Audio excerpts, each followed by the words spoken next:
Hey guys, it's Jason with the Boardgame Mechanics, and today we're going to take a look at a new game from AEG called Sheepy Time.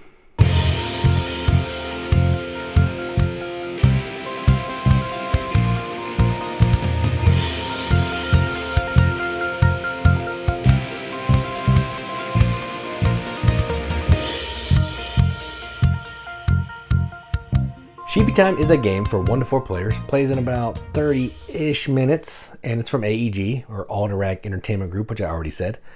And what you're doing in this is you are taking on the role of sheep, going through people's heads, and you're trying to help them fall asleep. But be careful, because the nightmare wolf, or nightmare that you want to play, may scare your sheep and cause the person to wake up, and that's no good. So the goal of the game is, it's kind of a push your luck game, where you're trying to play cards to cross over the fence before the nightmare either wakes you up or crosses the fence itself, which forces you to wake up. So that's the gist of it. Let's go on the table. Check it out. All right, so here's a game of Sheepy Time, all set up for 2 players. So let me go over setup kind of quickly. It's not that difficult, but I'll just lay it out. You're going to put the scoreboard over here. You're going to put each player's pillow who's playing on the 40 space, their wink marker on 0, and you're going to pick the appropriate board for what you're playing. So I'm playing a 2-player game. There's solo on the back. So in a 2-player game, we'll put this up here between the clouds. You're going to pick a nightmare. So I'm playing with the beginner nightmare wolf, which is going to tell you some cards that you want to add to the deck. You can see right there in the pink box. I've done that already. Then you're going to shuffle the deck up with all the cards, and you're going to give each player two cards, which I've done. Each player is also going to take all of their Zzzs, tokens, and their little sheep. Someone's going to be assigned first player. I've done that. Then you're going to put the board out in the middle, put the nightmare in the center of the board, put the fence in between the 10 and the 1, and put 2 dream tiles on the 10 and 5 accordingly. Shuffle the dream tiles, flip 4 out somewhere. I just have it set up like this so you can see it on the camera. Then once that's done, you're ready to play. All right, so the game is pretty straightforward. On your turn, you're going to do 4 phases. You're going to play a card. You're going to use a dream tile if you land on a space with a dream tile and you have a Z token on it. You're going to resolve the fence crossing, should you cross the fence, and then you're going to draw back up to 2. Now, the first thing that happens is anybody who's dealt cards that has a nightmare will have to play it. So this player was dealt 1, that player was not. So we're going to move the nightmare 1 space. So we will put the nightmare on space 1. All right, then this player will get another card. No nightmare this time. All right, now we're ready to play. So pink is first. They're going to look at their cards. So they have these 2 cards that they can play. They can move 6 spaces or gain 3 winks, or move 1 space or move 5 spaces. So let's see. I think I'm going to actually they're going to play this one. They want to get some winks. So they're going to play this one, and they're going to take 3 winks. And then you move up on the score. Winks are points, in case you couldn't piece that together. Then they have these 2 cards, and they're ready. All right, then this player, they have the exact same card twice. So move 3 spaces or catch 1 Z. And I'm actually going to catch 1 Z. So what that means is you're going to put your Z down, not on the infinite Z, but on the regular Z. And I'm putting it on this tile. Now, if I move and I land on this space and I have a Z there, or an infinite Z, I can then use this ability on the tile. So I'm just kind of preparing for the future so I can use some tiles. All right, no nightmare card, back to this player. They're going to play this card. It's going to let them move 5 spaces.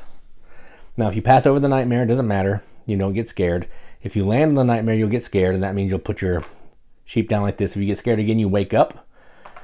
You go back to 0 in points. You move your pillow 3 closer, and then you discard all your cards. Basically, the goal of the game is you're trying to be the first person to get enough sleep, enough winks to pass your pillow.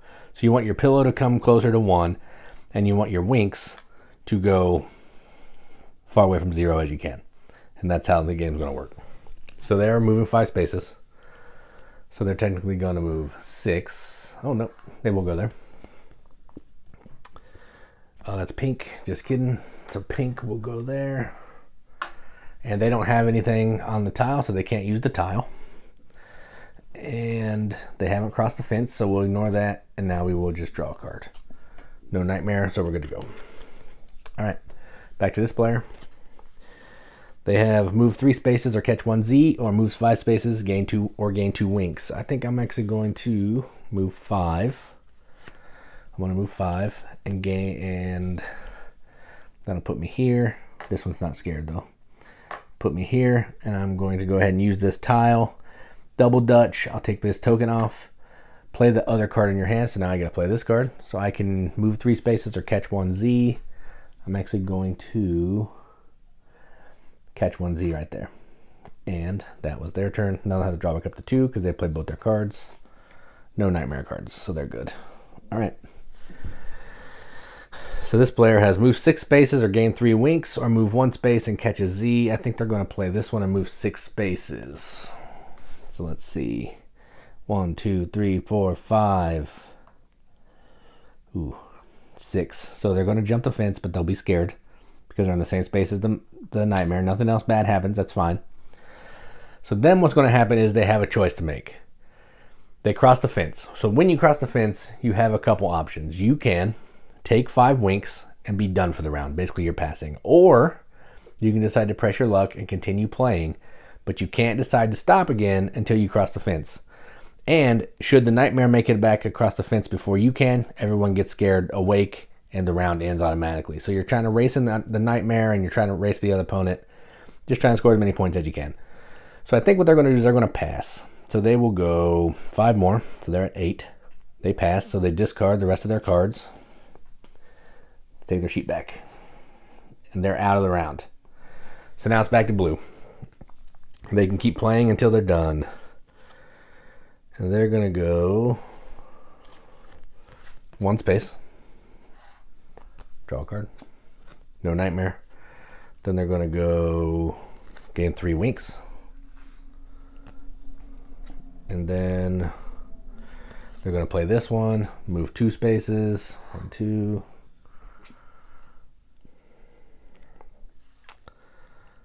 Then we're going to move 7. So they're going to move 7 spaces. So 1, 2, 3, 4, 5, 6, 7. And they're going to keep going. So they get the 5 points, but they're going to keep going because they're far enough away from the nightmare that it should be all right. So we'll draw. No nightmare. Going to gain 2 winks. Just trying to score as many points as possible right now. Draw another card. Ooh, nightmare. Nightmare is going to move 1. So nightmare is now at 2.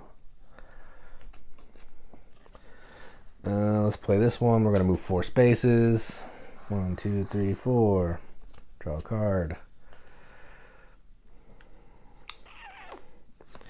Going to move 2 spaces. 1, 2. All right, so I crossed the fence a second time. I think I'm going to be done. So I will take 5. So that'll go to 15. Discard my card. Take this sheep.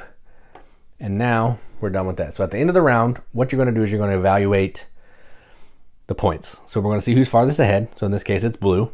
Their pillow is going to come back 8 spaces. So blue's pillow is going to come to 32. Second is pink. They're going to go to 35. If someone woke up, it would only move 3. So if you wake up, your pillow still moves, but it moves less. Then what's going to happen is we're going to go to the resting phase. So during the resting phase, you have one of 2 things you can do. You can place out a new tile, also putting the appropriate token on the tile that you place, or you can put 2 Z tokens on any other tile that's already out there. Let's see. I'm actually going to, and it goes in turn order. So, blue is now first because they were the highest. So the highest player score is first, and then these will reset.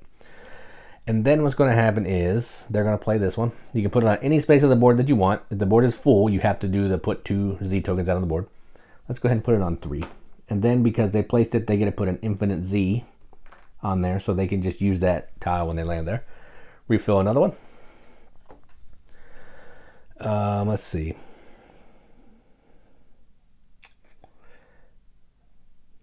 Ooh, they're going to play this one. So this is move backwards 1 space. You may become brave.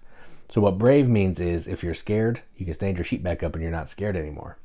And then the pink player is going to put an infinite Z on that one. And that is that. All right, so then at the end of the round, this goes back in the middle. All the cards that were played or discarded go back into the deck and get shuffled up. Then we're going to keep going like that until One player has scored enough points at the end of the round, and they're across their pillow or on their pillow. If multiple people do that, it's whoever goes the farthest. So if this was the ending, pink would win because they crossed the pillow by 3, blue crossed their pillow by 1. And yeah, that's it. So that's how you play Sheepy Time. Let's go up the top.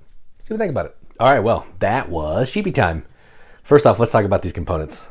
This fence is awesome. Completely unnecessary, but it looks sweet on the board. You could just say in the rules, once you cross from 10 to 1, do the jump the fence thing. But this looks a lot cooler, and I appreciate that. The Nightmare also looks pretty slick. Kind of reminds me of the little character from Onirum or something like that. Whatever that thing is called, but it has a similar look. And the little sheeps are adorable. So cute. So cute. Yeah, the pillows, just cardboard tokens, but, you know, that could be wood. I don't really care as much. That's fine. The board is awesome. These tiles are really nice. The way that they snap it, or not snap, but like connect to the board, so you have extra, you're going to extend the board out and make it completely round. Adorable art on the first player marker. I love the art in this game. It's silly. Like, it's just silly little sheep. Like, just such cute cards. Like, this is a sheep on a pogo stick. I mean, come on. That's awesome. So yeah, the production's top notch. AEG always knocks it out of the park with production, so I got no complaints there. Now let's talk about the game. This is effectively a really simple push your luck game. You're playing cards. You're trying to race the Nightmare, essentially. Get around the board, cross the fence to score points. Use the dream tiles to score points. Use the dream tiles to help you move, help you be brave.